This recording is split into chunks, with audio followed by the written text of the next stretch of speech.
And that brings us to Mohamed Ismail, co-director of Egyptians Abroad for Democracy Worldwide.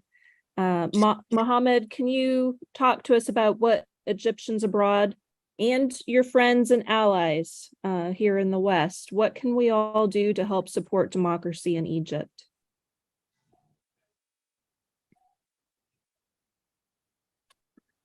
Mohamed, make sure to unmute. We can't hear you. All right. Can you hear me now? Yes. All right, I'm so sorry. First of all, I would like to second Dr. Maha Azam and Dr. Ahmed Ghanem of what they said. I'm completely in full agreement with them. So I don't want to repeat what they said. And then I wanted to say something very important. Our group, Egyptians Abroad for Democracy, as you know, not affiliated with any political party whatsoever. Saying that, I was in Rabaa Square and Nahda Square. And I want to, like whoever here today, I was an eyewitness. I wanted to say this loud and clear. I have not witnessed any weapons, any violence. As a matter of fact, I saw peaceful demonstrators when it was so crowded. I didn't see any kind of sexual harassment, anything. When actually, as a matter of fact, when a lady passed by, all the guys, they make a wave for her to pass without even being touched. And God is my witness. I wanted to say that I'm in a completely disagreement with, in a certain ways, an administration with the Muslim Brotherhood, but I wanted to say, let everybody know I was eyewitness and this has happened. And one thing I will ask you, Melissa, if possible, there was probably a minute interview with CNN from Nahda Square. It was a message to the international community. I want to talk about it. Going back to your question, what we can do is the voters, the people that vote for President Biden and other, when he said there is no blank check to President Sisi or to Sisi or General Sisi, that was hypocrisy. The reason Biden was able to succeed in this election, the Muslim community and the human rights defenders, because he won the election by few numbers. I'm going to tell you personally, I will never vote for him again. I'm not going to vote for the other way. I'll be silent this time. He lost our vote. And we need to make this clear to the Democratic Party. You lied to the people, especially when you went to Egypt and put your hands on Sisi's shoulder. This is a sign to us of love and friendship. You're telling the people in Rabaa and any kind of massacre, I'm supporting Sisi. I'm telling Sisi, keep killing the people of Egypt. I don't know if you guys understand that or not. We take this serious. Like when you put your hand on someone's shoulder like this and walk with it, this is a support, this is love, this is friendship. And this is what President Biden did to General Sisi.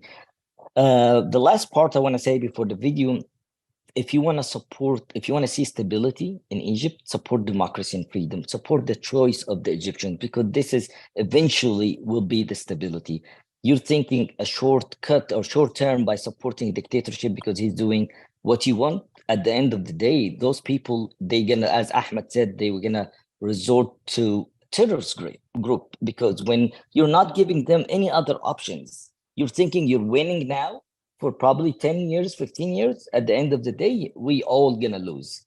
And even at the end, I wanted to see if we can put the video for a minute and a half, if you don't mind, from Nahda Square. I had the honor to be among those people. It was a very peaceful demonstration, and I had the honor to defend democracy and freedom firsthand and stand against military coup.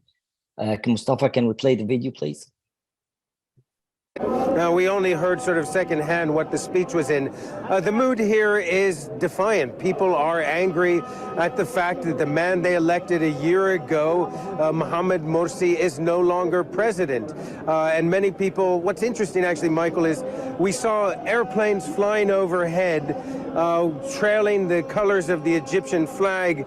And people, as they went overhead, these airplanes, they said, Urhal, Urhal, Sisi.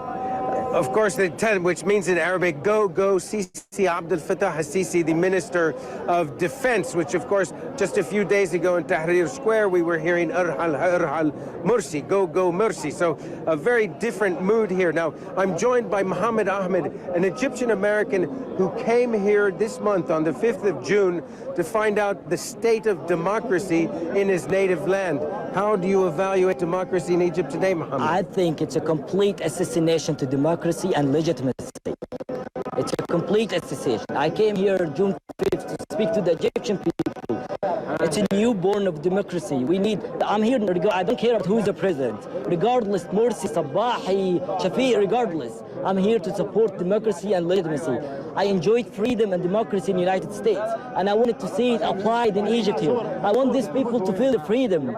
So that's why I'm here today, and I'm here to tell everybody, the whole world, it's a complete assassination to democracy, and it's a complete military coup.